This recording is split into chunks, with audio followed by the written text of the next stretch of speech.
Bonsoir Tom. Ah, oh là là. Oh, il y a le grimoire. Oh, il y a le grimoire à histoire. Je ne pas le voir en tête. Alors, les gars, en régie, vous enlevez le bandeau qu'on voit bien le grimoire, s'il vous Le plaît. livre nous a coûté assez cher, s'il vous plaît. C'est un livre qui coûte un bras, bon, on le voit pas. Mais tu veux pas le mettre comme ça, regarde. Il faudrait qu'on le présente. Regarde, là, tu seras bon comme ça, comme un grimoire de... Ouais, comme ça, ouais, c'est Ça va te gêner, non? Ouais, c'est horrible, bon, pose-le. Allez, c'est un échec, c'est pas grave. Il a un grimoire. Ça va les enfants? Ça va. Ça va, vous avez été sages pour Noël? J'ai vu la liste de certains, je me faisais personne, hein, mais Père Noël... Ah, t'as pas ton micro. T'as pas ton micro. Apparemment, ça me regarde, moi. Attends. Télévision. C'est les vacances déjà. Voilà, mon lapin. On m'entend? Là, c'est bon. Ah, on m'entend. Donc, on recommence tout. Bonjour, Tom. Bonjour. Bonjour les enfants, la forme. Oui. Mais oui, j'ai notre lettre. J'ai vu votre liste. J'ai vu la liste du Père Noël. Pas sûr qu'il y ait du Viagra dans sa hotte. Mais bon, allez. Allez, Darkaston, s'il te plaît, raconte-nous une histoire. Allez, S'il te plaît. c'est parti. Vous le savez, aujourd'hui on fête les 3 ans. Eh oui, 3 ans que Jean Rességuier est sobre, mais aussi 3 ans que l'équipe de France a perdu la finale de la Coupe du Monde face aux Argentins. Et aujourd'hui, je vais vous raconter comment j'ai vécu cette finale. Nous sommes le 18 décembre 2022. Stromae sort son tube, L'Enfer, qui parle des discussions qui commencent par « T'es pas chroniqueur sur la chaîne L'Équipe, toi ?» et qui se finissent par « Tu sais si elle est célibalice ?» Si. Ils se trompent souvent de prénom en direct, c'est un peu cata. Moi, surtout, le jour de cette finale de Coupe du Monde, je voulais la vivre sur place. Puis j'ai regardé mon compte sur mon canapé, et j'ai vécu ça sur place, sur mon canapé, évidemment. Et je me souviens de ce stress qui montait tout au long de la journée, cette peur de l'événement, tu vois, cette peur du message de Rafou qui dit tu regardes où le match ce soir? Eh oui, et tu paniques, quel stress. J'ai passé la journée à regarder les maillots dans la rue. Ah, c'était soit des maillots de Mbappé, soit de Messi, soit de Mbappé, soit de Messi, soit de Mahrez quand j'ai croisé Nabil Djellit, évidemment. Mais vraiment, ce qui m'énervait, je pense, le plus, c'est tous ces gens qui s'inventaient des origines argentines. Ah, ouais, à la limite, bon, que mon pote allemand Günther me dise qu'il y a de la famille sur place, vaille, au vu de l'histoire. Mais tous les autres, là, qui en 2021 pensaient que Che Guevara était un chanteur latino et qui en 2022 débarquent en disant Viva la Révolution, ça va 2 secondes. Hein, faut aller se faire, hein, voilà, merci.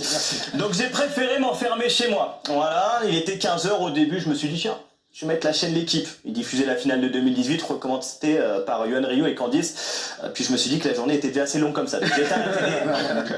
J'ai passé l'après-midi à regarder le plafond et beaucoup de questions me sont venues. Est-ce qu'on allait jouer en 4-4-2, en 4-3-3? Est-ce que Dembélé serait titulaire? Est-ce que Philippe Cocu est encore avec sa femme? Voilà, j'avais vraiment beaucoup de questions. Et le match, comment tu l'as vécu? Eh bien, je pense que de la première à la 80e minute, j'ai enregistré à peu près 3500 insultes. Voilà, à peu près. Les 80 premières minutes, on s'est fait prendre de tous les côtés. Moi, c'est pas ce que j'avais prévu de regarder. C'est comme à l'époque des mules, vous vous souvenez, tu téléchargeais Total Recall et tu te retrouvais avec Total Rectal. C'est pas ça que j'ai demandé.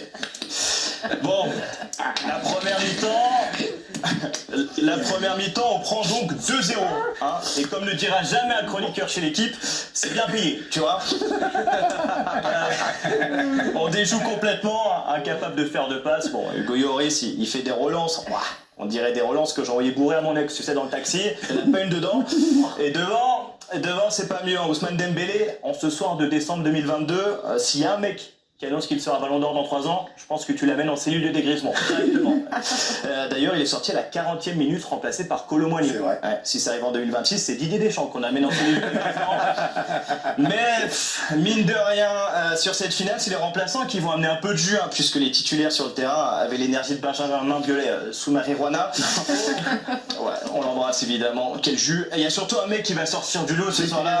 Bah vas-y, spoil. Voilà. Tu veux faire un chronique à ma place, peut-être? Non, toujours prendre la lumière, ça m'énerve. Donc on disait, oui, Kylian Mbappé va réveiller l'équipe de France. On est à la 80e minute. Je vous remets un peu le contexte, il se passe rien. Didier Deschamps a utilisé tout son banc, il se retourne. Le prochain rentré, c'est Djibril Cissé. Donc ça commence à être chaud. Et c'est là que Mbappé va inscrire un doublé en 1 minute. C'est la plus grande émotion moi, que j'ai pu vivre dans ma vie. Et personnellement, et j'en fais pas trop, j'ai tellement hurlé ce jour-là que ma belle-mère à côté de moi a fait une crise cardiaque. Vraiment, les planètes alignées, c'était même. Bah dis donc, j'ai l'impression que j'ai vécu la même chose. Visiblement. Et puis il y a Kolo Muani qui a raté ce face à face. Et genre, comment tu m'as là en parler? Je sais que ça a changé la vie de pas mal de gens. Il y en a qui ont arrêté de regarder le foot, d'autres qui ont commencé à voter extrême droite. Je sais que ça a touché des gens. Moi, j'ai juste arrêté d'écouter Big Flo Oli qui se revendique un peu argentin. Bon, c'était pas dur vu que j'avais pas commencé, mais il n'empêche. C'est vrai que les enfants, que depuis ce jour-là, je n'ai plus jamais supporté un Argentin dans la rue. Voilà. La dernière fois, il y en avait un qui faisait la manche, il disait hey, j'ai rien, j'ai rien. Je lui ai répondu, t'as une troisième étoile là, te plains pas. Je lui ai quand même laissé un billet, je suis pas vache, pour aller voir Elie Semoun. Oui, je suis un énorme enfoiré. Mais j'attends depuis ce soir de 2022 de recroiser cette équipe d'Argentine avec l'équipe de France et que ce soir-là, on les batte. Et je reviendrai raconter une histoire. Merci beaucoup, Tom. Entendez-moi, bravo.